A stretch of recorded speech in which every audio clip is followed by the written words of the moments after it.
Hi, this is Cheryl St.Pierre, and in this video I'm going to show you how to make this cute little heart link bracelet. Now, it matches the birthstone heart earrings that we made a few weeks ago. So because this isn't birthstone, I'm just going to call it the jeweled heart bracelet, and that's what we'll stick with.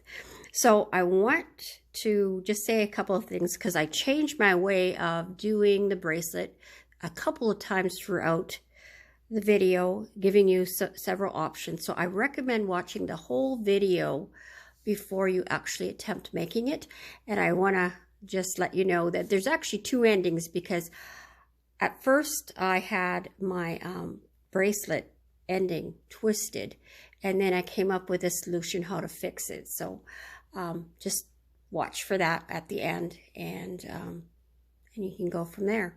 So I also mentioned that I will count how many links that I used to make this bracelet. Now this bracelet is 6 3/4 inches long, and so it would fit like a 6 1/4 inch bracelet. So wrist, I mean. So bear in mind that's how short it is.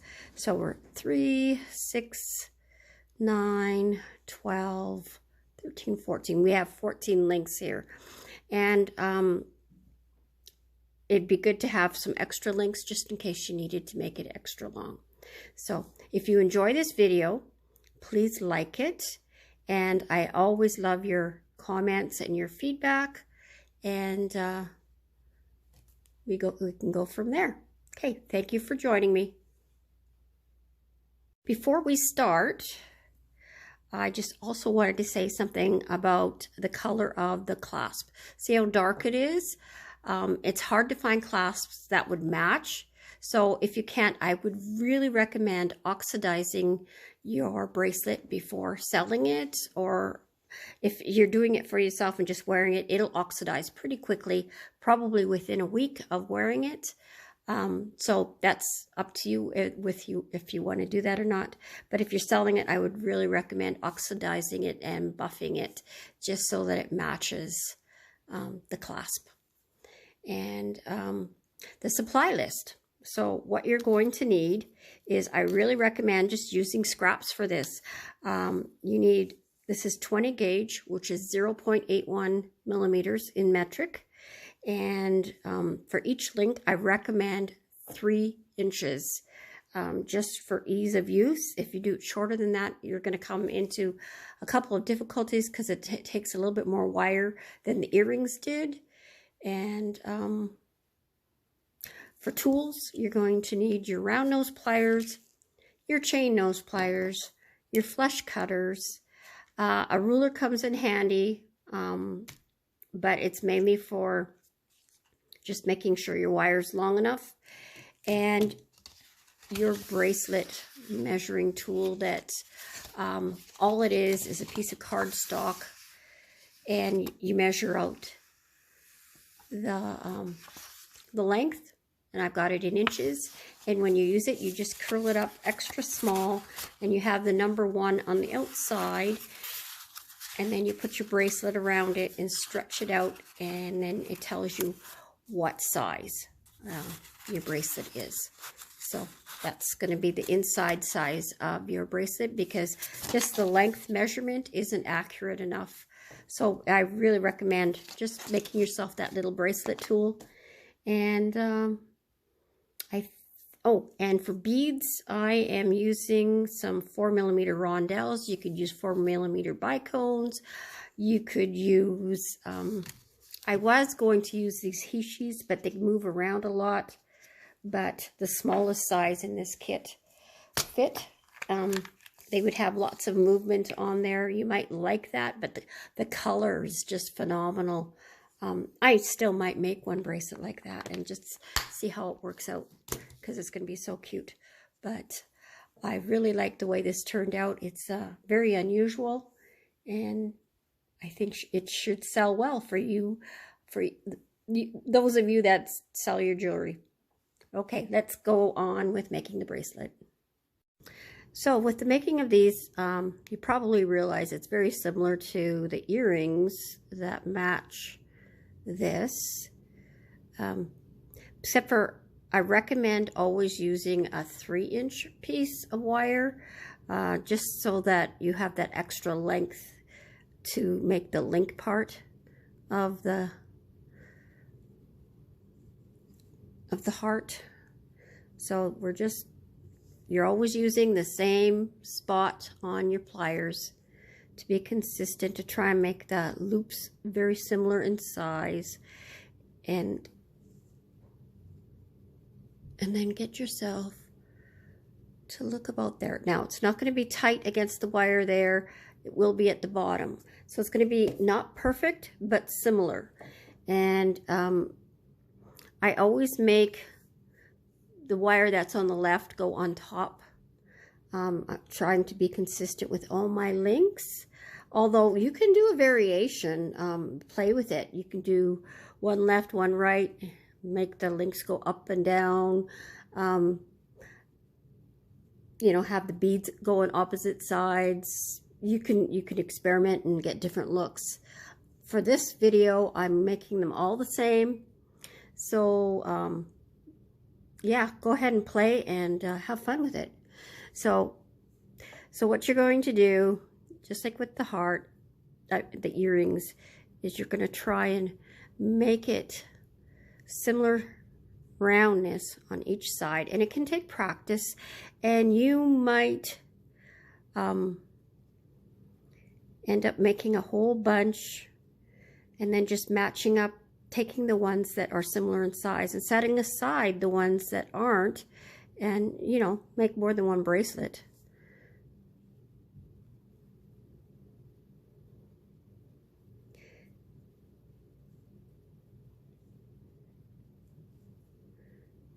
Okay, so that's basically all there's to making those.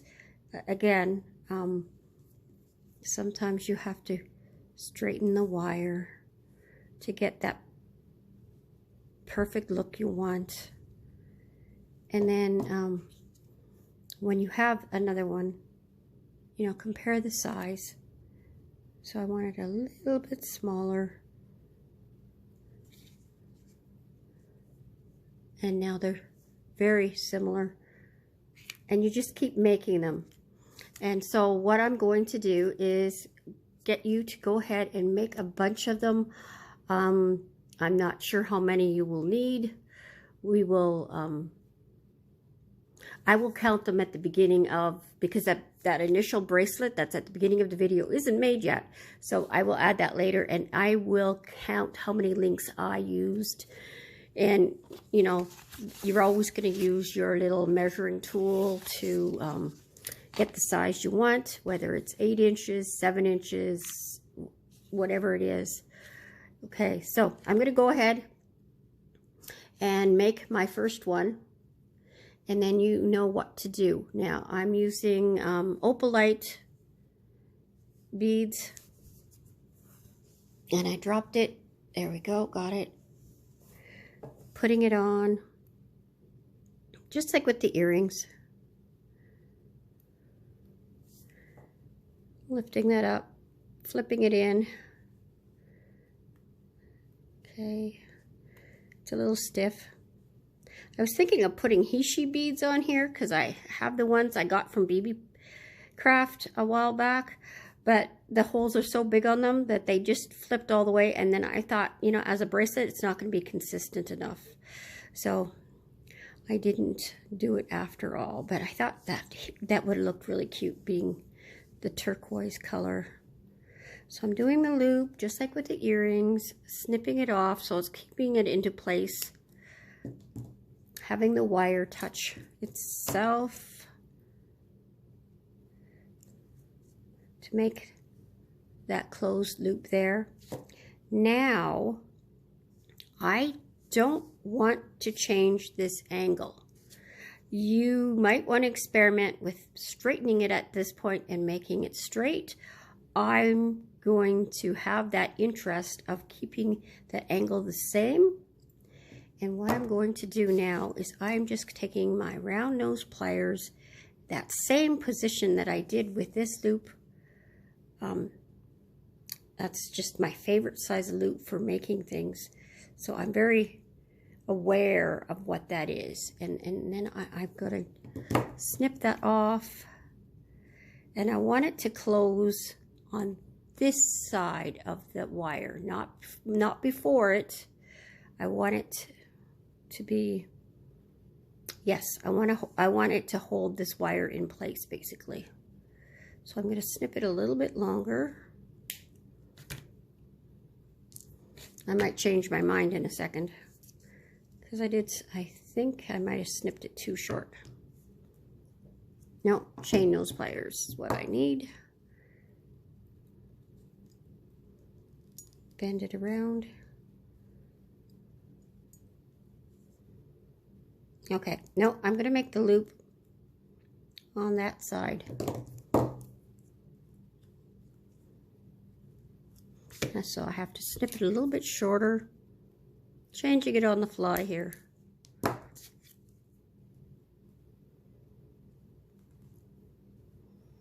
Okay, so it's got the loop at the end to hold the next link. Okay, so now I'm going to go ahead and make the next one.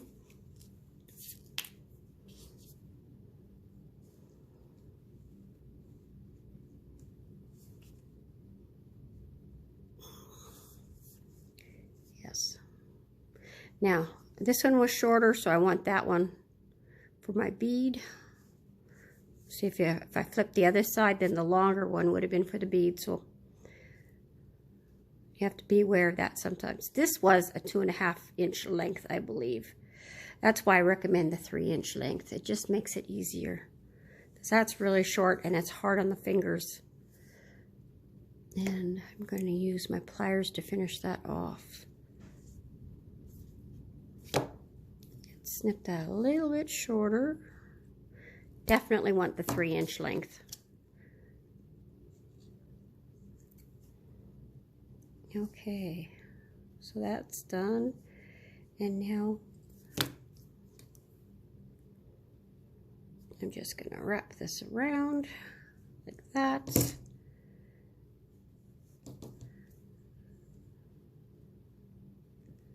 Snip it. Take my chain nose pliers. Close it.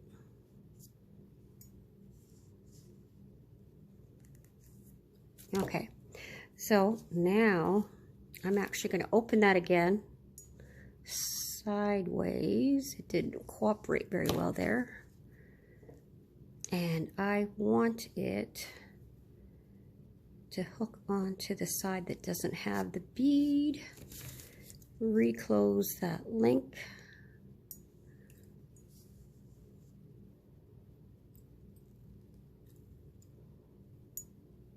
And there's 2 links together. And then we just continue in that fashion. I will be back with more done. Okay, so after doing a few links, I discovered that it's much faster if you just don't close that loop from the first off. Just have it like that, where it's snipped about the same spot as the bend, and then just put on your next link like that, and then close it. And that way you only have to close it one time. So I'm hoping you are a person that watches the whole video first before actually attempting a project. It's sometimes best practice to do that anyways, because then you really know if, do I really want to attempt that? Although I think I would consider this a fairly easy project to do. Maybe not quite beginner, but almost. You know, a beginner that wants to challenge themselves, definitely. So it's coming along.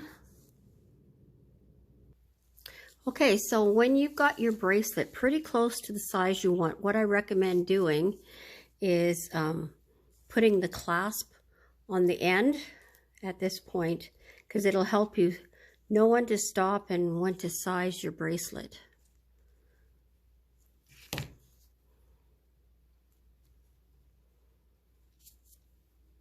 And you should have the closure facing the bottom side of the bracelet. It just makes it easier to put your bracelet on.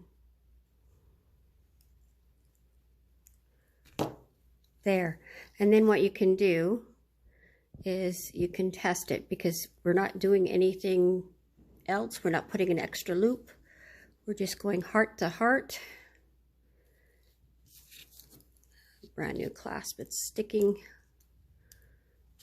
There we go. And then take your, I think I have it twisted. Let's do this again.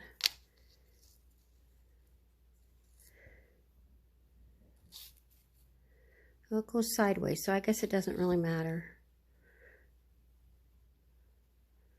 You might want to put a loop on there if you don't want it sideways.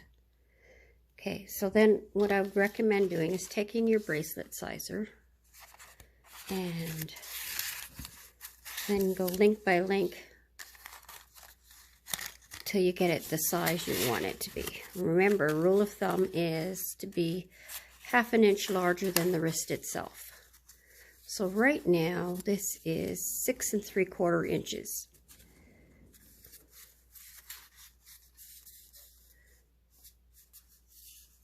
So you just keep going until you have enough links to be long enough for the wrist.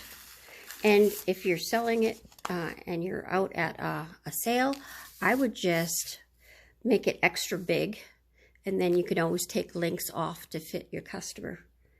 And that's all there's to this bracelet. So, thank you for joining me.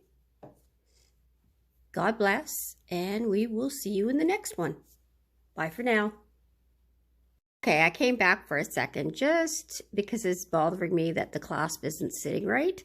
So what we should do is that last loop, let's twist it sideways so that it lays flat, and then make sure your clasp is facing the right way. Now, I'm going to redo my clasp because it isn't facing the way I want it to be. So I recommend turning that loop first and having it so it faces in this way. And then your clasp has to face down. And it was facing up. And then it's a much better fit. Okay, there we go. And I will say my goodbyes again. God bless, take care, and we'll see you in the next one. Bye for now.